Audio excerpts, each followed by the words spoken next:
Today, Israel appears to break the agreed ceasefire in Lebanon. UK Prime Minister Keir Starmer sets out his plan for change, and the head of the British military says the world could be entering a third nuclear age. From TLDR News, this is your daily briefing for Thursday, the 5th of December, 2024. In our spotlight today, we have a look at Lebanon, where Israel appears to have broken some of the terms of the previously agreed ceasefire. Specifically, Israeli forces carried out drone and artillery strikes in Lebanon on Tuesday, including one on a southern town which the health ministry said killed one person. For their part, the Israeli government has justified this strike by arguing that Hezbollah had already broken the truce. Israeli Prime Minister Benjamin Netanyahu explained that he would keep striking with an iron fist against alleged violations of the truce by Hezbollah, which has taken the form of near-daily strikes by Israel. In total, these strikes have killed at least 15 people. Now, on Monday, Hezbollah responded to these strikes, with 2 projectiles fired towards an Israeli-held disputed border zone. This was the first strike from Hezbollah since the start of the truce, and it seems to be what Israel responded to on Tuesday. However, the issue is that the Israeli government had been vague about what exactly they would count as truce violations prior to Hezbollah's attack on Monday. Just to recap the terms of the truce, the ceasefire stipulates that the Israel Defense Forces will gradually withdraw from Lebanon over the next 60 days, with the Lebanese army replacing them. It's based on a pledge to respect the UN's 2006 resolution, which requires Hezbollah to move away from the border with Israel.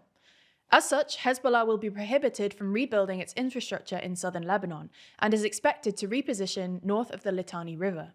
US President Joe Biden assured both sides that the US and France would collaborate with Israel and Lebanon to ensure the deal is fully implemented, while clarifying that no US troops would be deployed in southern Lebanon. So far, the renewed conflict, which began last year when Hezbollah began firing rockets into Israel in support of Hamas, has claimed the lives of over 3,700 Lebanese and more than 140 Israelis, displacing over 1 million Lebanese and around 60,000 Israelis. Initially confined to minor exchanges of fire, the conflict intensified into a full-scale war, particularly following Israel's substantial bombardments and ground incursions before the ceasefire was agreed. Now, before we continue, I just wanted to quickly thank everyone who continues to watch and like the daily briefing every single day. Making these videos requires a lot of research and hard work to make sure that we bring you the most up-to-date and accurate news every day, and that's also an expensive process. If you want to support our journalism in 2025 and make sure we can keep doing the daily briefing, there's no better way to do this than by purchasing a copy of our magazine, Too Long. For those of you who don't know, Too Long is our physical magazine where every 4 months we dive deep into the stories we care about and you should know about. The next issue, set to be published on December the 1st, will run through every election that happened in 2024, a year shaped by landmark elections across the globe, from the UK and US to elections in Bangladesh, Indonesia, Mexico, Rwanda, and the biggest democratic exercise in history in India.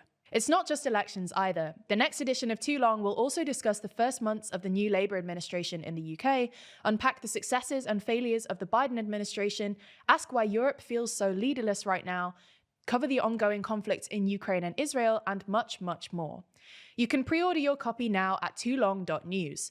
Better still, you can also subscribe to get 25% off every copy as long as you're a member, and get every copy sent to your front door or inbox. Plus, if you use the code 2daily, you'll get an additional £2 off your order, which could bring the price down as low as £5.49.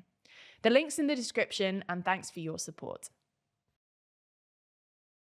Moving to the UK now, where Prime Minister Keir Starmer is attempting to turn a fresh page on his premiership in order to demonstrate to the electorate that he is delivering change.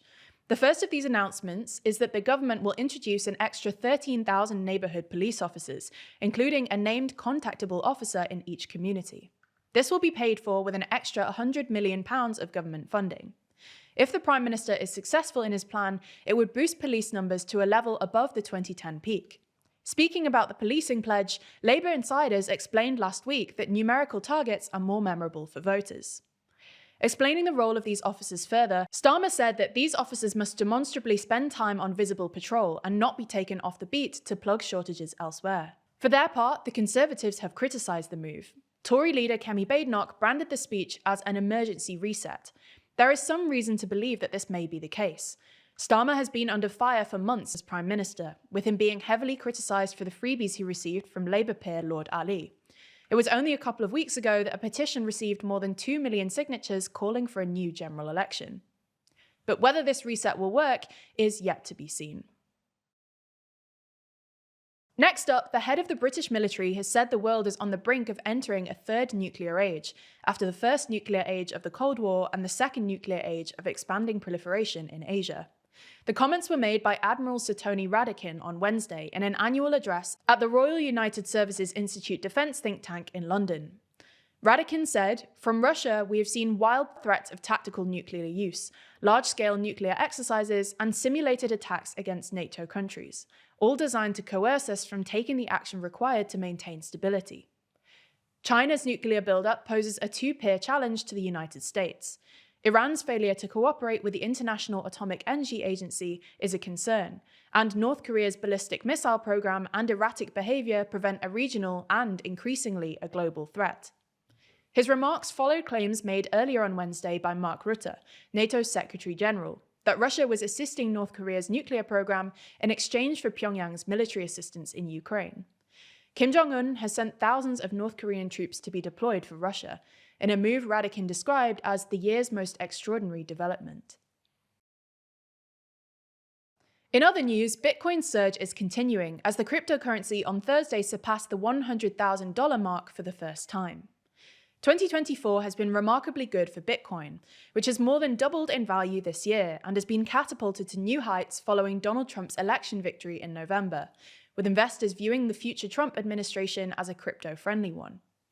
Trump has promised to make the United States the crypto capital of the planet, and on Wednesday, he nominated Paul Atkins to the chair of the US Securities and Exchange Commission, or SEC.